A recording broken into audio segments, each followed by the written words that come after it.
Pusha T should be on the greatest 50 rappers of all time list? Ow!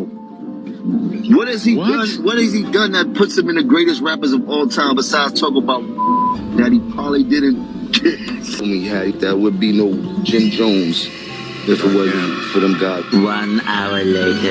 And it's good to hear you give Mace his flowers. I ain't giving no flowers. I love to hate because I'm a hater. This is precisely the reason behind Jim Jones's relapse. When Pusha T's eyes met, using that camera wasn't merely a performance, it was taking souls. From the spirit of repossession, too much enamel covers your necklace. I buy bitches, you buy them sections. You buy watches, I buy collections. That man aimed every bar like a spiritual eviction notice and delved deeply into Jim's life. The disrespect that followed caused the internet to go into overdrive. Jim is escaping the spirit of repossession, according to Pusha.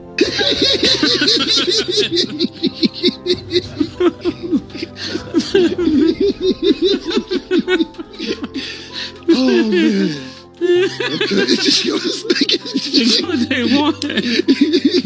His crib was literally repossessed by an entire bank. It's not just personal, you know. That shade is biblical. As if things couldn't get any more brutal, Mace appeared as though he was in the first row of Jim's public appearance, holding a bag of popcorn. Humiliating party. Man, you begged us. You are a fan. A fan. Pause though. Get off my... This is when things get wild. Jim continues to act as though he hasn't caught the L in spite of everything that has happened. Rather than taking as if he still has energy, my guy leaps up with a freestyle comeback, hurling subliminals at Mace and Pusha T on Instagram. However, let's face it, Jim has been being educated by Mace and Cameron for decades, and this time is no exception. Let's dissect it. Malice and Pusha arrived at the tiny desk. They put an end to it with their meticulously prepared set for the release of the Let God Sort Them Out CD, and the instance that everyone is still discussing. I hum a breath of it. I will close your heaven for the hell of it. It seems to be valor amongst veterans. I'm watching your fame escape relevance. We all in a room, but here's the elephant. There's no tombstones in the desert. I know by now you get the message. Uncle said, nigga, you must be sick. All you talk about is just get rich. Choke my neck, nigga, and ice my bitch. Beat the system with chains. Kendrick Lamar is featured in that joint, Chains and Whips. It was more than just a show. It was lyrical. Murder. You witnessed it firsthand if you watched that little desk footage and the brilliant lyric breakdown. Never once did Pusha flinch, smirk, or blink. Like a hitman reading a contract, he delivered those bars. Cameras didn't matter to him. That was a direct warning to Jim's pride. And with a little smile, he said, "This isn't rap, it's intimate, and the bars are ruthless, precise, and surgical." That verse was treated with a Pusha T, like a summons from the court. However, let's face it, Jim caused all of this. No one made him start a lyrical feud with Pusha. He took the action because pure devotion to Drake. Additionally, he is now understanding the consequences of barking. The poetic tree is incorrect. Let's discuss Chain's straight-up surgical bar, as well as Whips. Pusha T's icy statement, "We're all in the room, but here's the elephant. You're out of your element when you chase a feature." That line wasn't only witty. That was directed specifically at Jim Jones's eye. In essence, he called Jim as out for circling Drake, like a starving person pleading for a feature artist who has lost all pride. Additionally, the wildest aspect. Along the 5 Pusha T records right now, his records. Yes. Name I love Pusha. Nostalgia. Oh, you was a Pusha T fan. He's like, I didn't know he had fans like that. Can you name 5 Pusha T records? No, his records. See, but No, can you? No, can you rap to 5 Pusha? I can't rap 5 verses. All right, can you rap to 5? Wait. Can you rap? If 5 Pusha T records, not the records he's featured on, if 5 Pusha T records came on right now, could you rap them? You could rap 5 Pusha T records? Yeah. Could you Could you rap 5 Pusha T records right now if they started playing?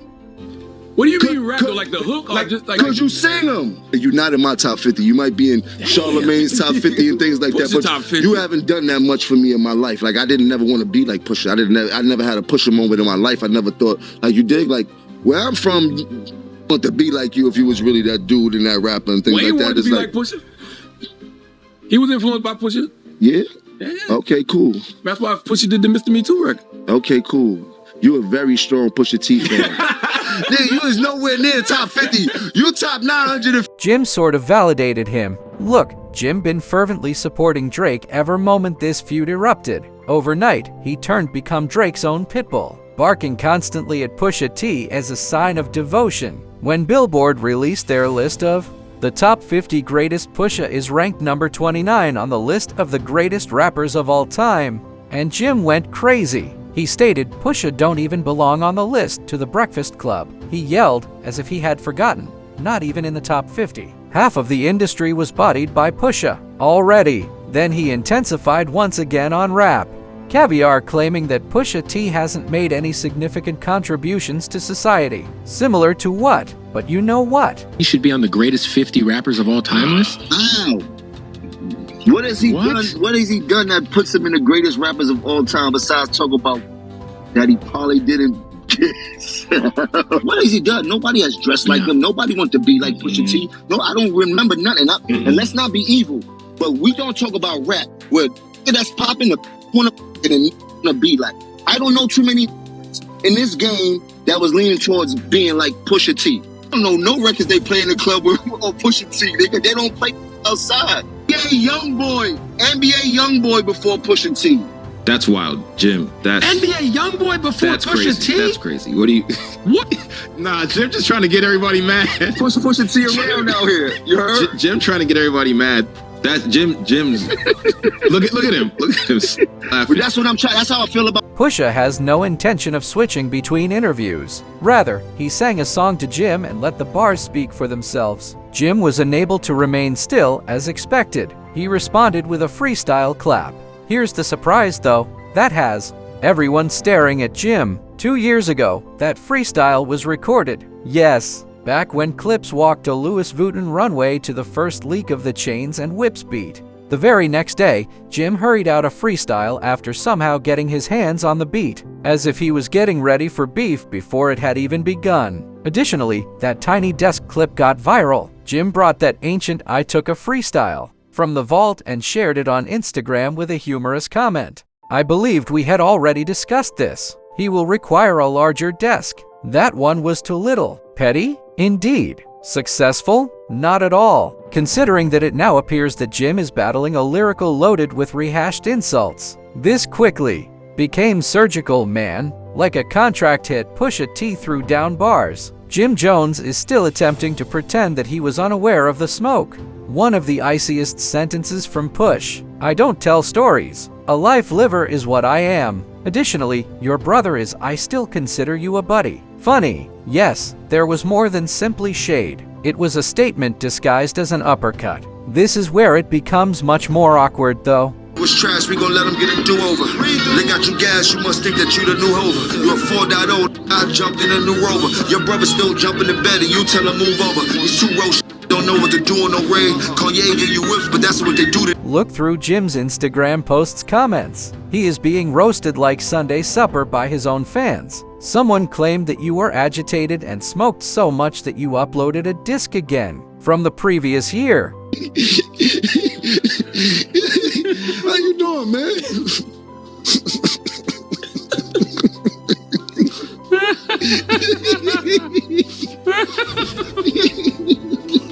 Yes, plate. Oh, what's happening? Oh, man. Crazy, man.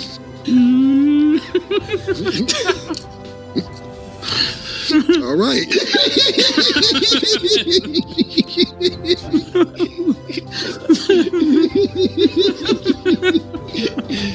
Oh man. Okay, it's just yours. It's what they want. Another fell. No names, and you're out here boasting about the enamel on your chains, he remarked. However, the one that had people jealousy became obsession when someone started yelling, "Man, give it up. You're getting there." And that only applies to the online community because, well, once Mason Cam got involved, it was over. I watched Mace on Cam and everybody around him. Wow. A bitch like all the time. You heard? Like I was there the whole time, but I was Cam's man. You heard? is that I wasn't there for every single thing. Anybody Cam didn't like, I didn't like. And I already see how he was handling Cam, so I definitely didn't like him. You dig? And then I seen how much love Cam had for him and how Cam was jumping out the window for him, which a friend should. Like that, like being overprotective, making sure nothing happened. Like, he was trying his best to make sure that Mace stayed as safe as possible, but Mace had got that money and lost his mind. You see, Cameron and Mace have been anticipating this moment as if it were a pay-per-view event. If you are aware of their past interactions with Jim, you are aware that they have been keeping years' worth of receipts. They therefore made sure to bring popcorn when Jim began to falter once more. Additionally, Mace's chuckle, it wasn't your typical laugh. That was a certified case of vengeance giggling in Harlem. Let's reclaim it. Jim grew up in Harlem, as did Mace and Cam. Or so Jim claims. In the 1990s, all of them were a member of Children of the Corn, an early rap group. On the diet, he need to get his life together. He need to go to the doctor and get a physical. He looked terrible, bad body, back. Nigga look big around the neck, waist look crazy. I'm body shaming this. You heard? He need to go get his shit together, get on the treadmill, do some push-ups, do something. You heard? Especially for playing with me. He go. Mace was the first to go viral, signed with Bad Boy, and rose to fame almost immediately. Jim, however, said that May changed after the money arrived. He asserted that May began chatting slickly, playing goofy around Cam, and separating himself from the crew who assisted him in boarding. Jim even mentioned it on Respectfully Justin earlier this year, claiming to have witnessed Mace disparaging Cam after exploding. The respect vanished at that point. Cam was working hard while Mace was hanging out with Diddy and hiding in ministry. When he at last started to shine, he dragged Jim along and the two of them created Dipset. Yeah, man, like on the side, like on the side, just he was not a rapper at all. Right. So when Ballin' took place, and I'm looking and I'm going, oh, he having a moment. That's the Lloyd Banks. It's Lloyd Banks thing. He wanted that. He was watching them be that, like Mace be that, and Cam be that, and looked at, and it was finally he had one. Mm-hmm. And I just looked, and I knew I just took the shot, Murder, to see, because I wasn't sure he was gonna go for it. Mm-hmm. But I was like, we like Jimmy better than you anyway, Cam. You gotta watch to see how he responds. And then you see, he like, oh shit, he really like that. Give me this, get me Jimmy. Yeah, tell him we want you at the show, Jimmy.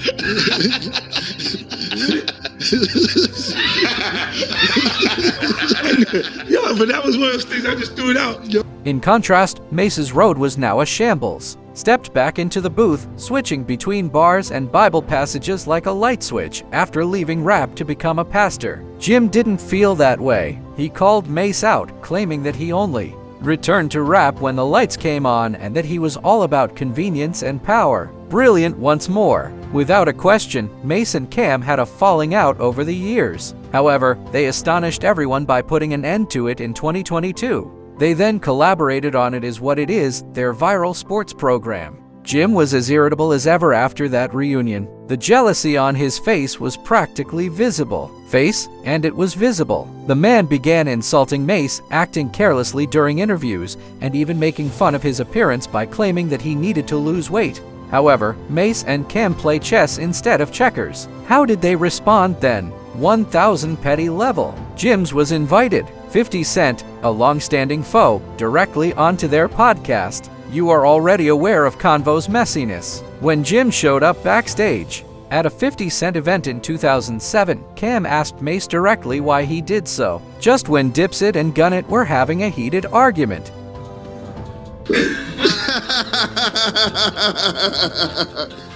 They got nothing else to think about but Capo. I did a lot for them in their life. You heard? Both of them. Pause though. Get off my dick. There's only space on there for baby girl, man. Come on, man. Tugging on my shit.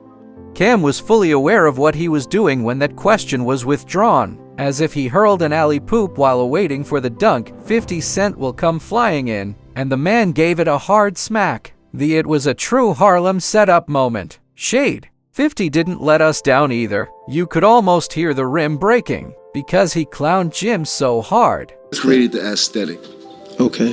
for the diplomats. You heard? Dan and Cam's pink. You heard? He'll tell you. Nah. All right. Sooner or later, he gonna have to tell it. Where he got the pink from. Naturally, Jimmy was powerless to stop himself. Like a fish on a hook, he fell for the bait. Before you know it, he's on Justin, with all due respect, ranting over how Cam and 50 even dared to mention his name. Jim's voice was tight, claiming that they both owe him a lot of favors and acting as though he hasn't benefited their careers. Then Jim truly took a risk. Like a brazen person with delusions, claiming to be the mastermind, he leaped out the window, behind the entire look of Dipset. Yes, he claimed to have been the inspiration behind Cam's whole ensemble, including that recognizable pink fur coat. Come on now, Cam wasn't going to put up with that type of cap, you know. Cam left, returning immediately to the podcast and tearing apart Jim's entire Dipset Genesis tale. Jimmy wasn't in the trenches with them, he stated unequivocally. Was not one of Dipset's founding fathers, and he most certainly wasn't the style architect he believes he was. Cam claims that Jim arrived late. He wasn't the first day. Jim, he claimed, was never the core and was essentially a spectator on the sidelines who was later lured in. You're from the Bronx, bro. You are not from Harlem. Why do you keep thinking that you are from Harlem, bro? You are not from Harlem. I did not grow up with you, man. I did not grow up with you. Contrary to what you believe, I did not grow up with you. You are from the Bronx. Did your grandmother live? Did your grandmother live in Harlem? Yes. Did you come see her? Yes. Did I see you time to time? Yes. I did not grow up with you. He continued to try to catch a wave. The tale of the pink fur. It's his legacy, according to Cam. The basis for Dipset. Maziz and Cam are there. And all that chatter about Harlem. Cam claims that Jim isn't even truly from Harlem in that sense. Interview. One interview. Oh, but Cam wasn't done yet. Before the microphone cooled, he dropped one more bomb. Cam stated unequivocally that Jim learned how to rap from Mace. Furthermore, he didn't say it spontaneously. He produced the receipts with the old video clips, in which Jim acknowledges it. That was the decisive blow. For example, when the originals gave you your first playbook, did you try to emulate them? Myself, Big L, even though Mason and Big L on the same page, Bloodshed, my man Herb McGruff, we were super duper popping in the street prior to the internet.